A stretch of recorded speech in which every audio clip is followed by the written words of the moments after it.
Overall budget को आप किस रूप से देखते हैं? क्योंकि मैंने ये देखा है कि पिछले साल कृषि मंत्री साहब की अगर मैं बात करूं तो लैब से फील्ड तक का पूरा मार्च हुआ। वैज्ञानिक जो है वो लैब से निकल करके खेतों में गए और वहां पर अब डेवलपमेंट्स जो हैं, चूंकि अगर आपको पर यील्ड प्रोडक्टिविटी, जैसे राजीव जी ने भी बताया, सुनील जी ने भी बताया कि जब तक उत्पादन आपकी जो ट्रेडिशनल जो क्रॉप्स हैं, गेहूं और चावल और मक्का, वहां से अब निकल करके अब शिफ्ट होनी चाहिए जो आपकी वैल्यू एडिड सर्विसेज वाली जो क्रॉप्स हैं, जो आपकी कैश क्रॉप्स का काम कर सकती हैं, जो फार्मर की इनकम को बढ़ा सकती हैं।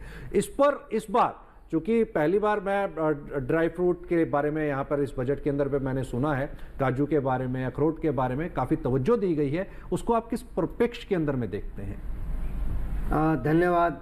बजट ओवरऑल ठीक है, क्योंकि इस बार बजट जो फोकस किया गया है उन स्टेट्स के लिए किया गया है, नॉर्थ ईस्टर्न स्टेट या eastern, and particularly high value fruits and nuts and chandan जी एंड फिशरी के ऊपर किया। राइट। ये एक अच्छी बात है कि पास्ट में अंदर क्या था, हाँ। हमारे इंटीग्रेटेड एग्रीकल्चर होती थी। हाँ। जब इंटीग्रेटेड होता था रिस्क कवर हो जाता था।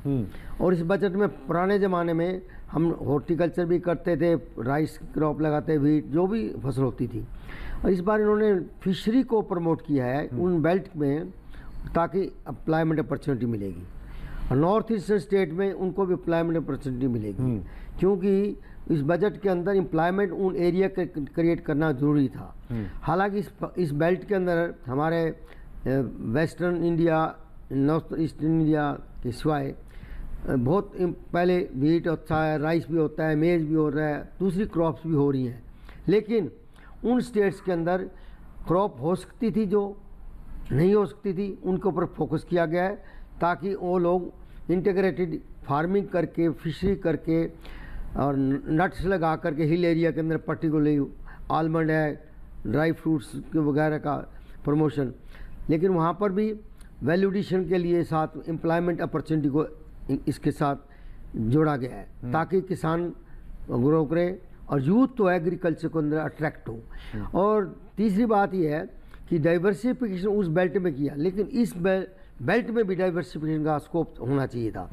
जो हमारी ओवर प्रोडक्शन है उनको हमको हटाने के लिए, जहाँ अंडर प्रोडक्शन है उनको फोकस करते, और एमएसपी रखा हुआ है लेकिन एमएसपी पर टाइमली फार्मर से प्रोक्योर नहीं होता, उसके लिए प्रोविज़न किया जाए तो फार्मर उन क्रॉप्स को कंटिन्यू ग्रो करे और इंपोर्ट को हम रिड्यूस करें।